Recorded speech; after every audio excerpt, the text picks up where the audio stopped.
is the air that I'm breathing. My eyes are open, and I ran out of that grave. Out of the darkness into your glorious day. You called my name, and I ran out of that grave. Out of the darkness into your glorious day. He is so, so good. Here to testify the good news. Who's with me? Are you with me? Are you with me? Come and join me. It's the feel good type of song. Yes, it is. Yes, it is. Woohoo! Okay, I think we are ready to rock and roll. I can't always be sure, but sure enough that things are rolling, things are recording red, and life is good. It was funny before I was to get into the mindset, get into the zone of podcasting and sharing in this capacity. I have my trusty and handy dandy Bible here. And sometimes I'm like, Lord, tell me exactly what I need to hear when I need to hear it. And sure enough, I open it up and it comes to Proverbs 1631. And I'm curious if you guys have heard of this before. I needed this reminder because I was like fluffing up my hair, fixing it up. I'm like, oh my goodness, am I getting gray? Like, I know I was getting gray, right? Like, I have been getting gray, I would say, over the last 10 years, honestly. Gray hair is a crown of splendor. It is attained in a way of righteousness. You heard it here first. It is right here in the Bible. It's kind of crazy. And so now I'm going to go down this rabbit hole a little bit and be like, wait just a minute here. So, like, gray hair, it's a natural process of what happens when we're aging. We all will go gray, or for some, go bald. We lose our hair, unless you do your scalp oiling. It's going to go gray. And that's just a natural process. And a lot of the times, people resist the gray. But I am here to testify to us earning this gray hair. It is earned over time. This is wisdom. This is knowledge. This is experience. This is knowing. This is age and aging naturally. I just never got down with dyeing my hair. Honestly, I've done sun-in before. Who has heard of sun-in? I'm aging myself a little bit, but where you would put that and it would look like your hair was like touched by the sun. Well, I used way too much and it ended up like bleaching my whole hair. It was a disaster. And I don't know if it was because of that why I never dyed my hair again. I have put like peekaboo highlights in my hair just when I got like super bored of like the long hair, because sometimes it's like, all right, we got long hair. I know I like it long. So I wanted to switch it up with the peekaboo highlights, which was fun. And they were blonde. And then I absolutely loved them because they would just like peek out when you wanted to. When I threw my hair up or when I curled it a certain way, the peekaboos would come out to play. And so that was kind of fun. And I didn't have to maintenance it. So it wasn't like at the top of my head. You couldn't see the roots growing out with the peekaboos. They were kind of just like tucked underneath. And so I could just let them grow out naturally, which worked well for me. And I have cut my hair really short a couple times and donated it to cancers that collect hair which has always been gratifying. And it's like, I'm glad that, all my hair has gone to a really good place. This makes me feel good.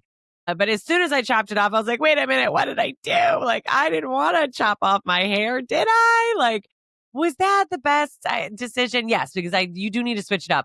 I chopped it off so short one time that it was like a bob, and they had to shave the back of my head to like kind of blend it all in, and it kind of like face framed to give me a little bit more shape that way. And I was like, as soon as I chopped it off, I was like, no, I missed it already. I feel like my hair is like almost like a prop, right? Like I like to float around. I like to wave it back and forth. I like to whip people with it sometimes if you're lucky, or just, like for dramatic effect, right? Like I love my hair and it's pretty low maintenance. I think I've talked about in the past episodes here. I only wash my hair twice a week. Although it is, it does take a bit to manicure. I do use Moroccan oil frizz control when the days where it gets a little wild and I need some extra help. And I love the Moroccan oil detangler too. That has saved me in a lot of sticky situations. But anyways, back to the gray hair. I just can't get down with dyeing it. Like, I think part of me is it's twofold. Like, I do not want to put chemicals on my head. Like, that is where my skull is. That is what's keeping my brain safe. And I just cannot justify like dumping bleaches, dyes, and chemicals all over my scalp that's protecting my brain that could leach into my brain. And we wonder where like brain cancers are coming from. I'm not to say that like dyeing your hair is totally it, but like it's unnatural. And that's not how God created us. And so I can't get down with it. But this is even before my spiritual journey that I decided that dyeing wasn't for me because for the twofold, for the second part, is that the time. Like, I just couldn't imagine going every, I think it's 6 weeks to go sit in a chair for like hours to redo your hair for the roots. Like, for me, I'm like, no, like, ain't nobody got time for that. Like, this mama's got on the move. She's got to go. Like, I can't go sitting in the, make that time for myself. But that's what kind of segues into this episode and what I want to talk about this week. And that's all about self-care. So I have to like back the train up for a little bit to be like, like, okay, if dyeing your hair makes you feel beautiful and makes you fulfilled and you just absolutely love that time with your beautician and you love the way you look, more power to you. That is self-care. So you keep doing your thing. It just doesn't always align with everyone and it just doesn't align to me. But I had to get a super big chuckle when I opened up the Bible to say that gray hair is like a crown of righteousness because yeah, we used to earn it. And then it kind of gets me back to thinking to the colonial times. You know, you remember our President George Washington, and he wore a gray wig, and that was to make him more distinguished looking and very knowledgeable because people with gray hair are assumed to have a lot of knowledge. And I was like, haha. So like back in the day, people used to pay to have gray hair. Like and even now people dye their hair gray. It's like the fad. So I don't know if I'm just like out here living my best life and just embracing the natural aging process, or if we're just making ends set in trends, or if I'm just a rebel without a cause and just refuse to dye my hair just because that's what the norm says. And my mom does not like it. Her mom has always dyed her hair. She has always dyed her hair. She's like, Ashley, a lady needs to dye her hair. And I'm like, says who? Like, this lady doesn't need to dye her hair. And that's what box I'm standing on. Like, no, I am not dyeing my hair. Because of the chemicals and the time. And for me, that's enough reason. And plus, why would I want to dye this crown of righteousness? Like that back in the day, used to, identify me as a distinguished madam. So I'm just going to embrace it and roll with it. And I want to just thank the Bible, Proverbs 16:31, for reminding me of my crown of righteousness and embracing the gray. And I feel like I've been talking about it so much. Maybe I should show it a little bit. Okay, hold up. I'll show you guys. I'll show you this gray hair. So it's like, it is like worse in the middle, right? So that's why it's like really coming through. And I feel like it's been blending in nicely. Me and my hairstylist are like, okay, well, as this gets a little wild, we might have to like blend it a little bit so it doesn't look so stark. I mean, I get a lot of compliments on this crazy wild gray hair. And some people think that I, pay to get this gray hair in there. And I've even been asked if it was tinsel. They're like, Ashley, do you put tinsel in your hair? And I'm like, no, I do not put gray tinsel in my hair because it's like kind of shiny when like the sun hits it. I'm like, absolutely not. No, I do not put gray tinsel in my hair. I took it offensively, but then I was like, wow, I think she actually really meant that as a compliment. I really do. She said it was beautiful. And so I want to say thank you for that. And also thank you to all the people that when I was starting to get my gray hairs and you get the like wild, unruly ones that pop out and are like just there, like out there, that like really are hard to tame. Like people would come up to me and be like, oh my gosh, Ashley, look, you have a gray hair. I have like several instances where I was at a public event, like, around my peers, around people, and people have like come up like behind me and been like pointing out my gray hair and been like, look at this, look. And I'm like, yeah, earned that. Thank you, Nevaeh and Nixon, my children, for probably giving me all those gray hairs. But I do think it's a natural part of aging. And I remember my dad had the same color hair as me. His is a little bit darker. I would actually call his like black. And some people think my hair is black. I think it's more of like a dark brown. But he was gray too. But I don't remember exactly the age where he was completely gray. And, I just love those gray vibes. I married a man, Danny, my husband. He was gray. He was getting gray when I met him, and he was 25. And I remember he would dye his hair. So he had like all kinds of funky like highlights that he would put in his hair. One time it was like looked like almost like leopard spots. And I was like, Dan, what are you doing? Like, I think your gray hair is so sexy. Can you stop dyeing it for me, please? And he's like, what? Like, you think this gray hair is sexy? And, it doesn't age me. I'm like, no, you are the silver fox. That's what we used to call his dad because he looked really good with his gray hair. And I was like, now his nickname has been adapted to Silver Bullet because he's super fast on a snowboard and he just moves fast regardless. But Silver Bullet, Silver Fox, here or there, he looks sexy as all could be. And I was like, you rock that gray hair, okay? You rock it because he looks darn good doing it. And so that kind of gave me permission to rock my gray hair too. Now, on the flip side, I asked Danny like how he felt about my gray hair because of course I want to keep my man happy and make sure that he thinks that I'm looking fly. And he was kind of like, "Are you sure you don't want to dye it?" And I think he knew just by like the look in my eyes. I'm like, "Yeah, I'm sure. Yeah, I'm not dyeing it." And he like kind of knew to back off. And he's like, "Babe, you look great.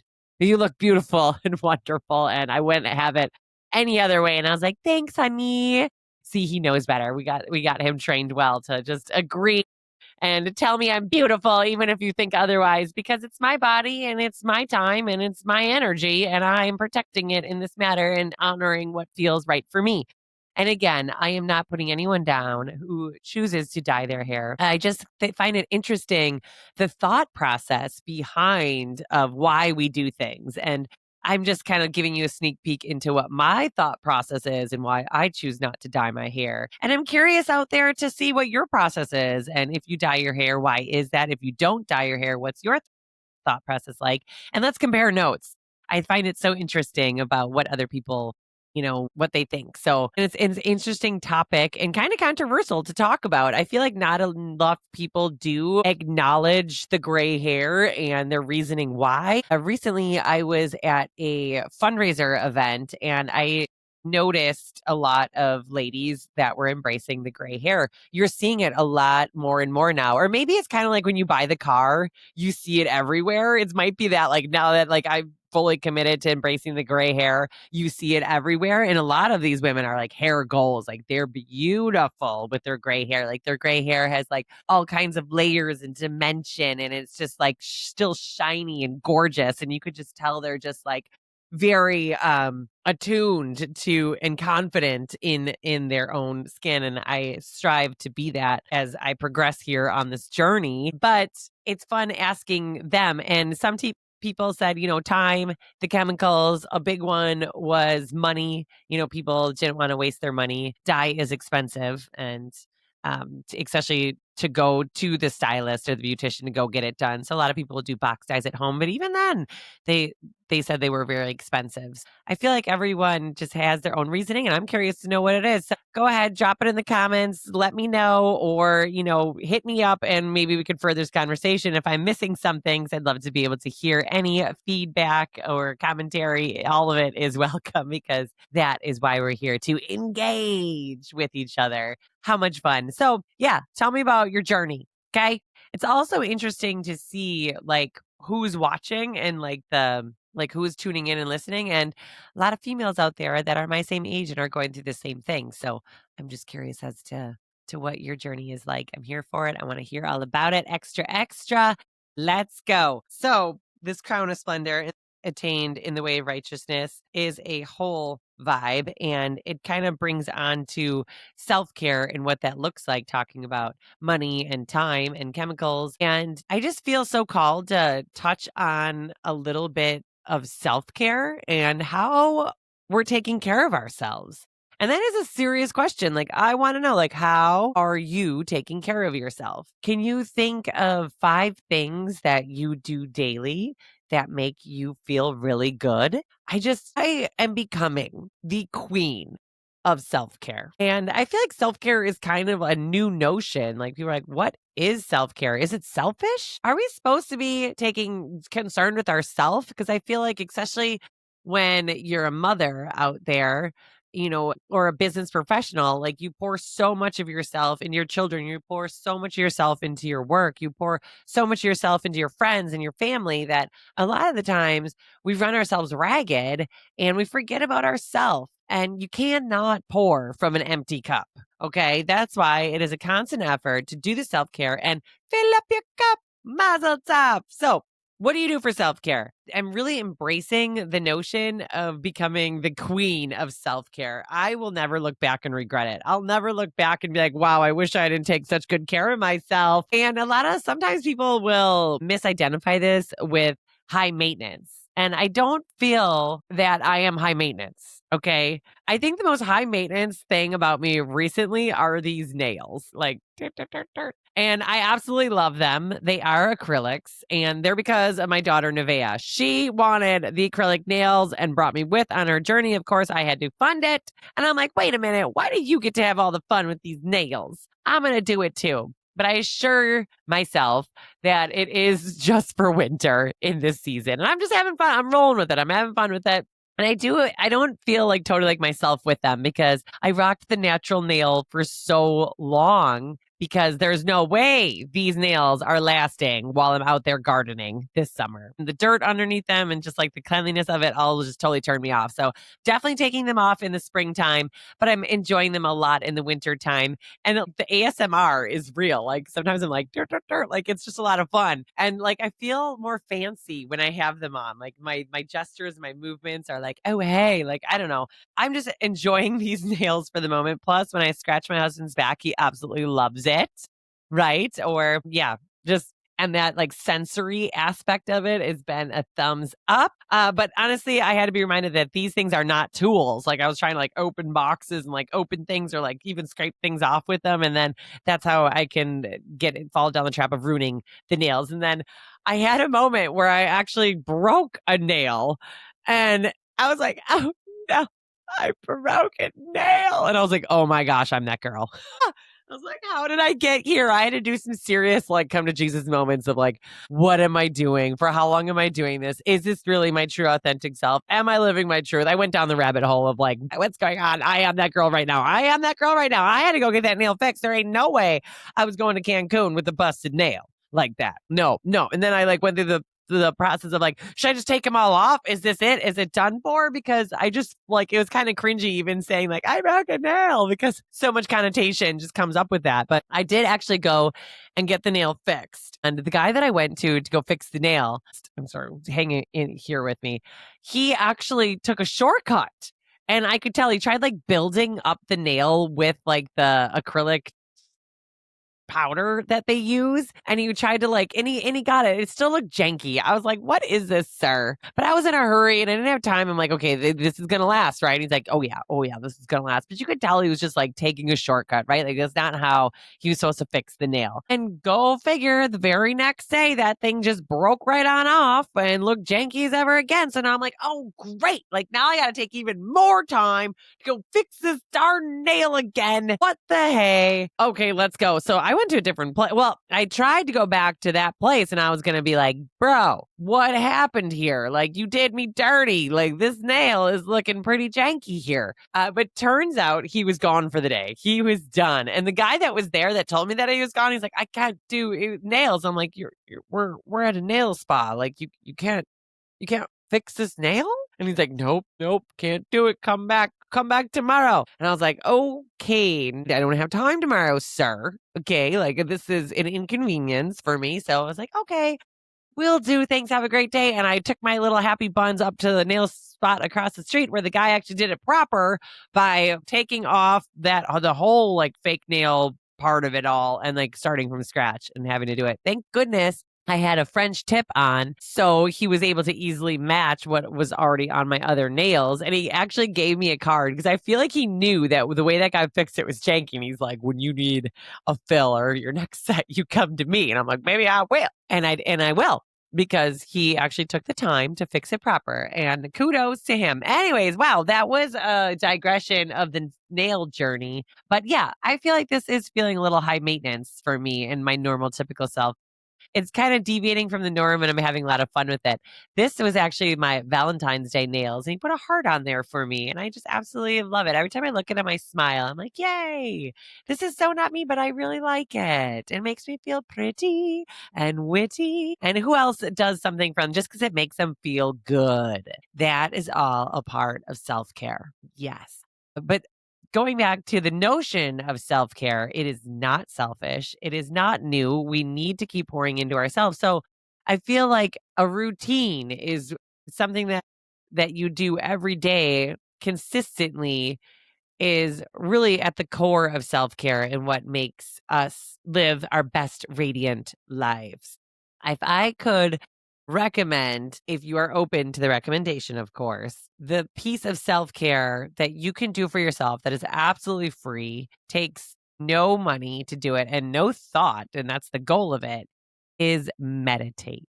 And I know I've talked about meditation here a number of times. I just think it's so important, but I feel like when I go out into the wild and I talk to people, just talking to my friends, my family, my loved ones, my coworkers about meditation, they look at me cross-eyed. They're like, meditation? Like, what? What is that? I don't know how to meditate. I don't know what that is. And I hear this all too often, but I love meditation and I'm a huge proponent of it. And I think that anyone can do it. It's so accessible and it's really the best way to kind of get your mind right. And if self-care is really all about mind, body, and spirit. So I feel like using this meditation to kind of align all three of those bodies, all three of those energies, you're really going to be pouring from a full cup, which is the name of the game when it comes to self-care. So a couple tips for meditation, just right off the top of my cuff. Don't overthink it. So I feel like when I first started my meditation journey, I actually went on to YouTube and Googled some guided meditations. And that really helped me do a jump start of getting my headspace where it needed to be. And there's a ton out there. Really, your vibe attracts the meditation that you need. And I just went on there and I would listen to it kind of like as background noise. So I didn't know at that time that meditation necessarily meant to sit perfectly still with your eyes closed in the humana face, the position. It was actually like while I was like getting ready, washing my face, brushing my teeth, putting my makeup on, brushing my hair, so on and so forth, that I was listening to this kind of guided meditation because I didn't honor that in myself, the stillness that I needed. I didn't realize that I needed it at that point. So that was like where my meditation journey started. And it kind of just progressed from there. Like that felt so good. So then I started like slowing down and actually sitting with that guided meditation and became more still while I was listening to it. So then I'm like, all right, like I really want to be able to retain this and get my head where it needs to be. So I'm going to actually sit down and listen to this.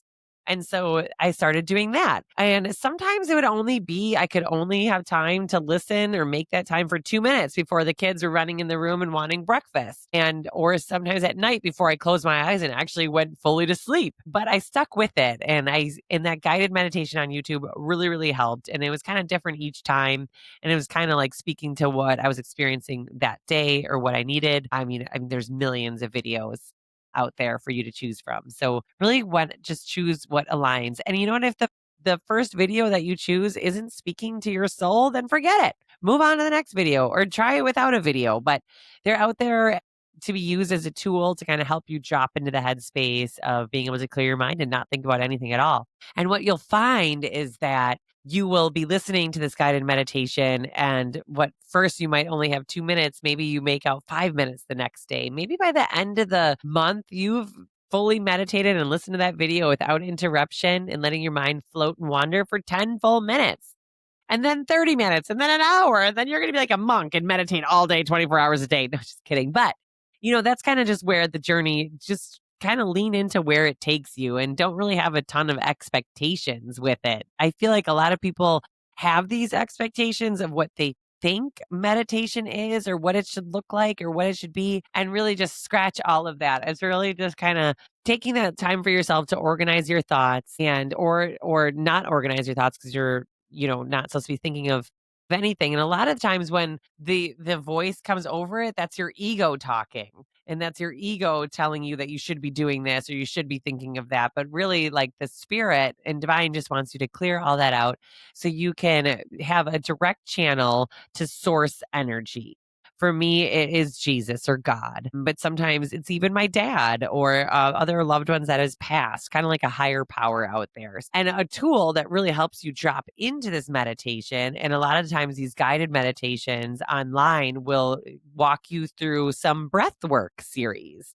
And I know we've had some guests on here that is kind of gave us a little taste of what breath work could look like, but that somatic breathing, tapping in to your body and the power of your breath will kind of help you drop into that meditative state where you're able to clear out any energy that's not serving you and make space for the energy that is going to help you live your highest and best. And by all means, like if you want to organize your to-do list in your head, if that's something that you need to put together before you're able to clear the space, do that. If you want to think about how you should respond or react to a certain situation in your life, do that. And do not be afraid to ask for help. So a lot of the times, if I'm struggling of getting into this space, I will be like, dear Lord Jesus, please help me. Please help me to listen to your voice, listen to your word, listen to what you want me to do here today. How can I further your kingdom work? How can I help? What can I do? And sometimes the voice is really loud and clear of what he wants me to do that day. And then sometimes I don't know if it's my ego talking and I have to check it. I'm like, wait a minute, like, did Jesus shed his blood for this? Someone taught me this in church today. I'm going to still read a little bit more about it. I don't think I can totally talk about it just yet. But he was trying to tell me a way to check the voice in my head and see if it really is coming from the divine or if it is coming from my ego. And so that's something I'm kind of tapping into and working through when I meditate. But being consistent with some kind of meditation of whatever it looks like every single day is muy, muy, muy, muy, muy importante. And I need you to do it almost every day. It's a concerted effort. For me, I love doing it in the morning, in the AM. That's when I'm my freshest. That's when I wake up, and I'm not always so bright-eyed and bushy-tailed, but by taking that time to calm my mind, it gives me the energy clearance to be able to be bright-eyed and bushy-tailed for my day. But I remember when mornings were kind of rushed and I wasn't making that effort, it's okay to do it in the night too, before bed.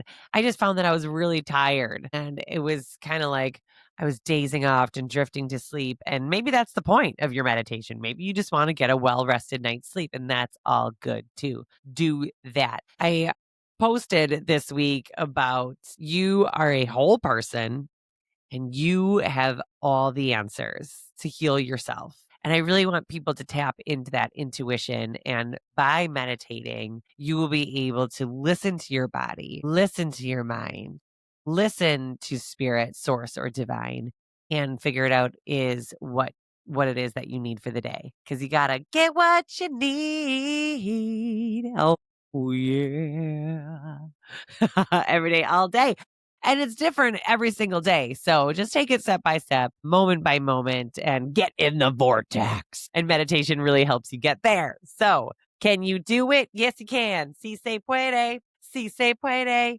Oh, yeah. I love meditation. And I also love Spanish. And I don't know if Bad Bunny's Super Bowl performance kind of like segued into this, or it was that I was just in Cancun with my girlfriends. But what an excellent form of self-care. And I loved the vacation with my girlfriends as a form of self-care. Yes, I mom guilted myself. I mom shamed me. I was like, oh my gosh, I'm going to be leaving my children for 5 days. What are they going to do without me? Are they going to be able to survive? Thank goodness I have help at home, my husband, to be able to hold down the fort and hold down the ship. He didn't even have to call grandma to help. He did it all on his own. And I think that's so good for his relationship with the children too, to kind of lean into that and get them that one-on-one time that's so needed. Because as mothers, we kind of just take over. But I put that aside with the mom guilt and the mom shame. I'm like, no, I'm with them the other 300 and some days of the year, right? Maybe not exactly 365, not 360, maybe not even 355, because my husband and I do like to take a vacation for just him and I for our own relationship maintenance, but I'm with him all the other days. And I know the days and the years go by so fast, but it is really important to take that time to fill up your cup. And what better way to do it than with your girlfriends?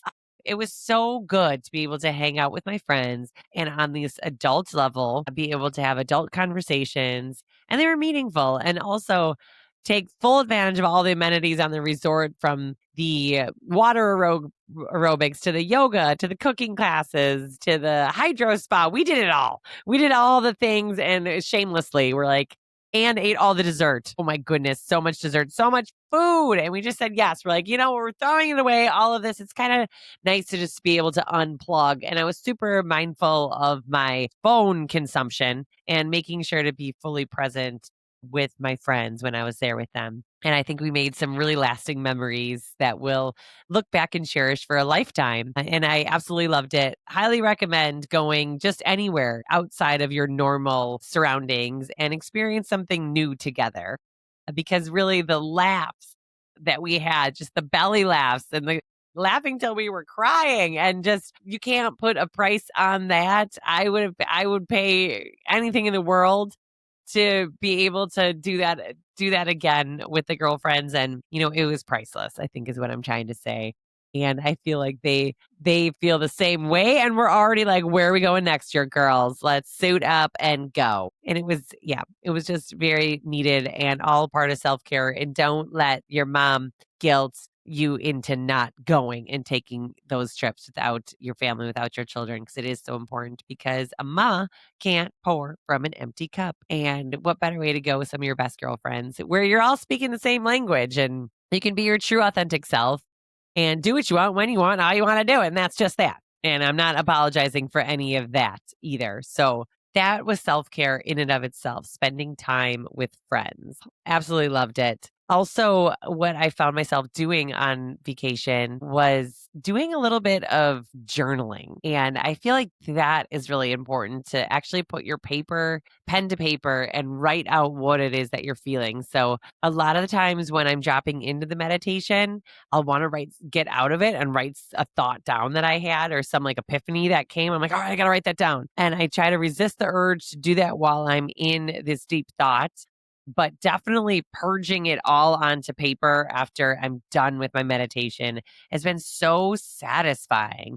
You just feel so good writing things down that were like the main key points, because not only are you kind of getting it off your chest and out, and you're putting it on a concrete piece of paper, but then you can reference it and you'll look back on it and be like, aha, yes, that's where I was at, or that's what I was thinking. And kind of can get back to that space of all that good energy and that channeling that you're doing, and then reference that to kind of go off of and keep on keeping on when you need a little encouragement or a little reminder of what it was that you're doing. And also, too, I guess what just came up for me was the meditation piece, is that a lot of times right now I'm talking about stillness and sitting with yourself. But that doesn't mean to say that there isn't active meditation. I feel like a lot of times I was dancing on the beach when I was on vacation, and I felt like I was like in an active flow state of meditation.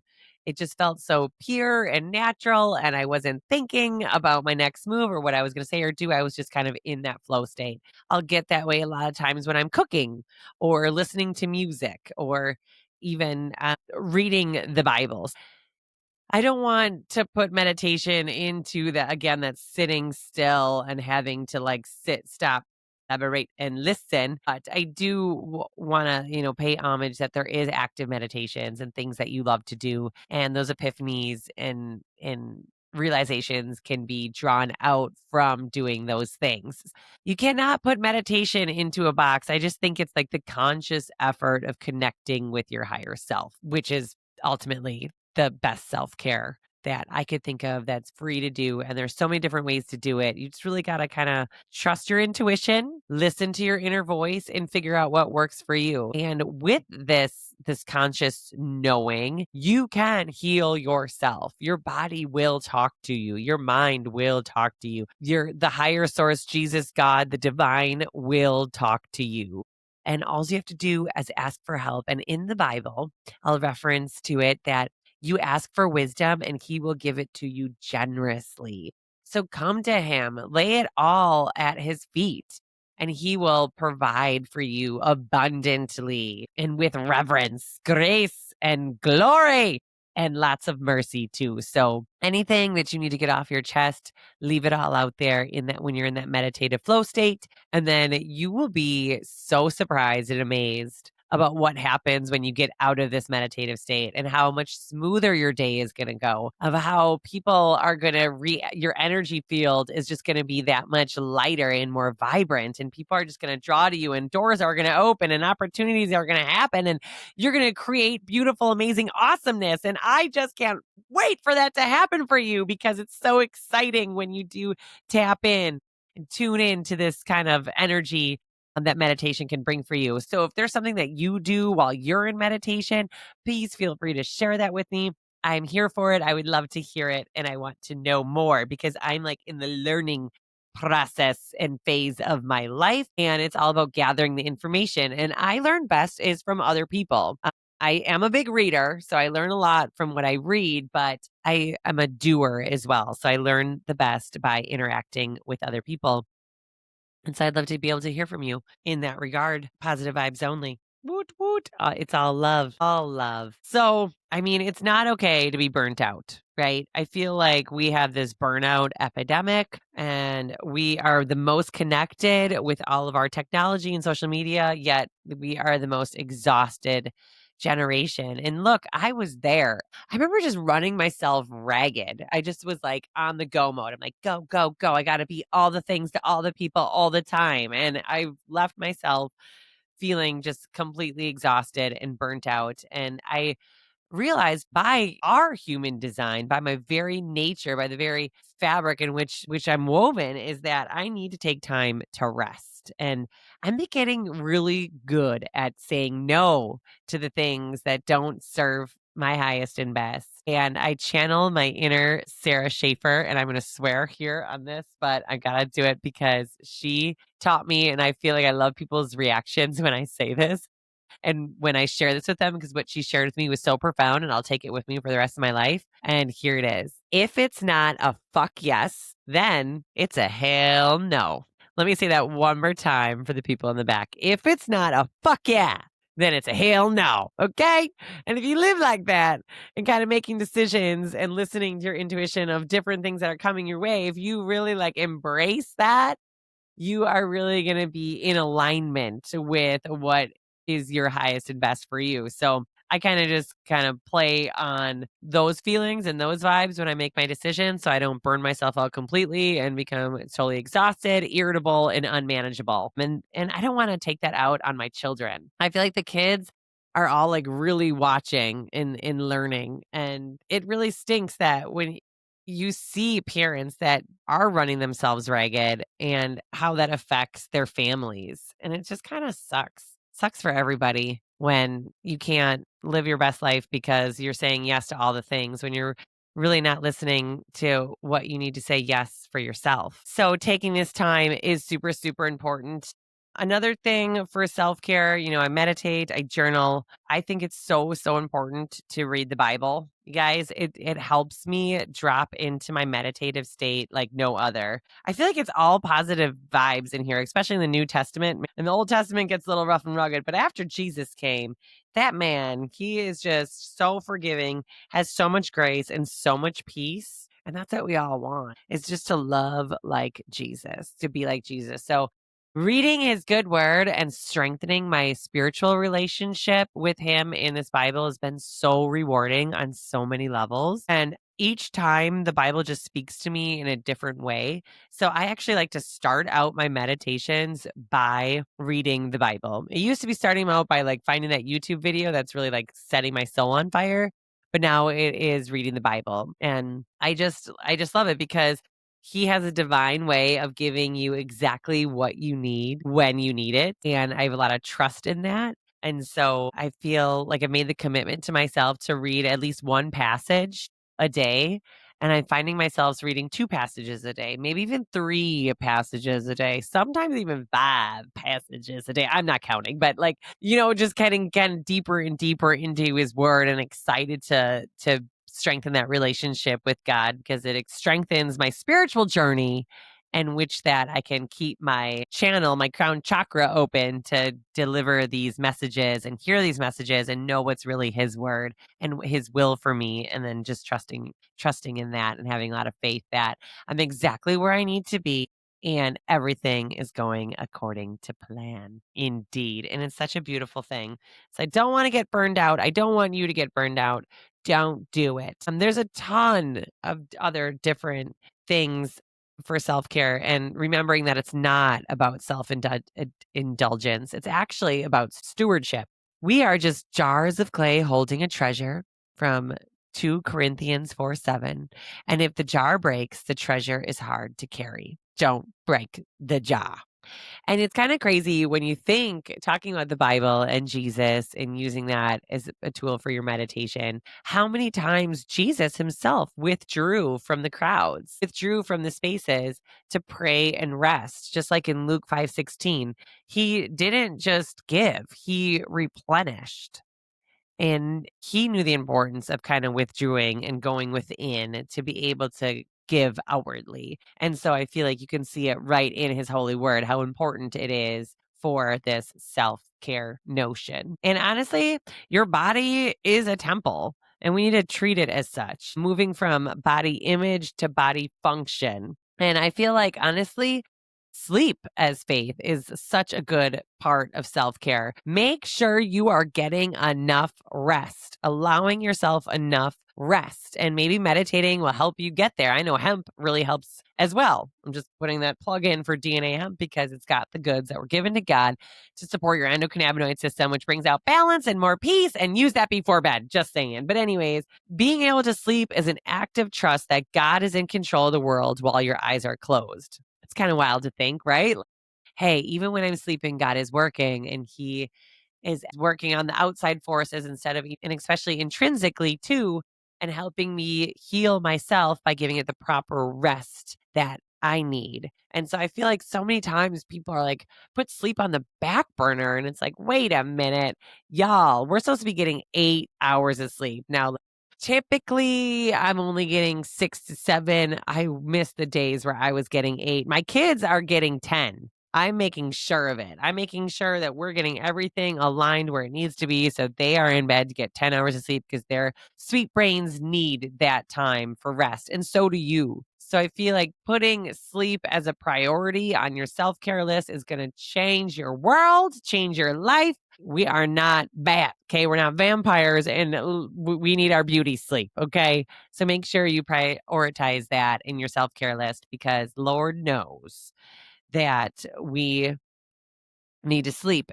Also, you can ask God to help you sleep too. Just don't think about that. And then when you do get a night's rest, make sure you wake up with a super grateful heart and thank him for your good night's rest. I feel like a lot of time we take sleep for granted and don't be that person. Acknowledge it, enjoy it, prioritize it. It's so, so necessary and so, so good. And what else do I have here? A lot of times self-care, we talked about withdrawing and kind of going within. And I just want to warn everyone of social media. So I feel like a lot of times that mindless scrolling, people are like, this is my self-care. This is where I can like shut my brain off and just focus on everything else. But social media can lead to comparison and it's the enemy of spiritual peace. So just know unfollowing things that don't lead to fruitfulness or shutting this off is not a bad idea. As a matter of fact, a lot of times they'll say, give yourself a good solid chunk of the day where you put the phone down and you're making a conscious effort not to look at your phone. People are addicted. I must even say that I myself am addicted to some degree, and I see it through my children too. And it's scary to think because their sweet little brains, they are addicted to that dopamine response of the notifications and whatnot. And so are we.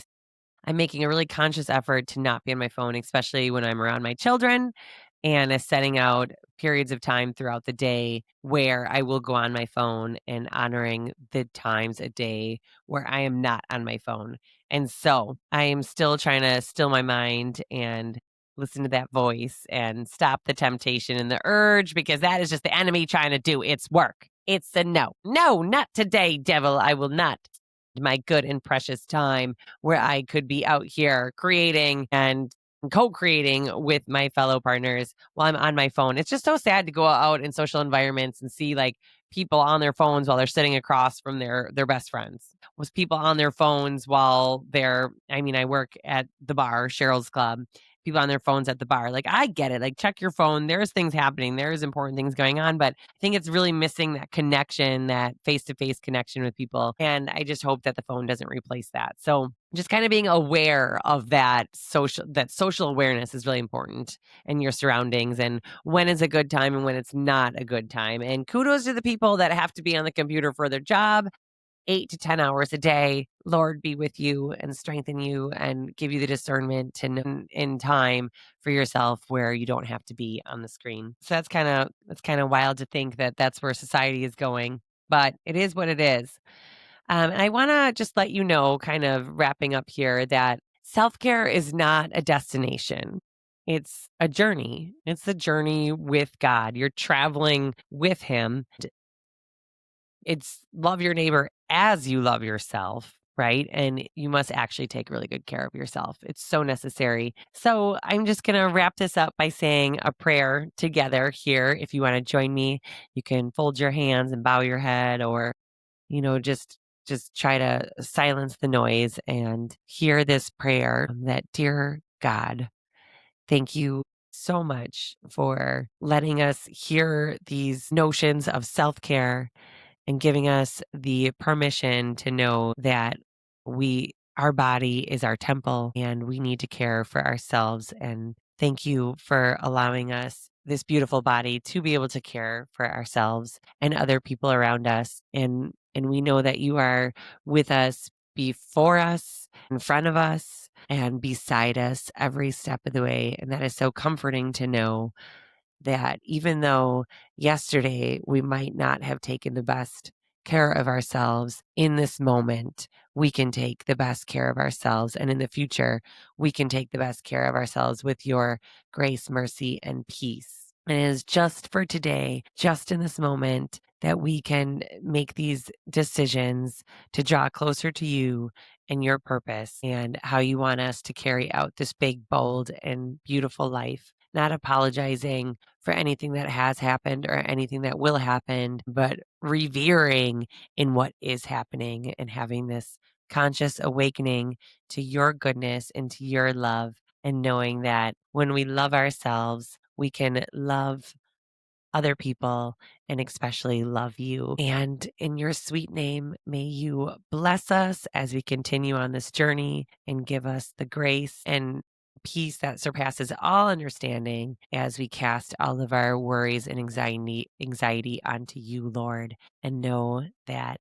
we are perfect in your divine eyes and we are all just children of you, God, living, loving, and learning. Thank you for the opportunity to be able to do so. And thank you for the different ways of self-care that has been put out there in the universe. And may we pick and choose what is going to best serve you. In Jesus' name, amen.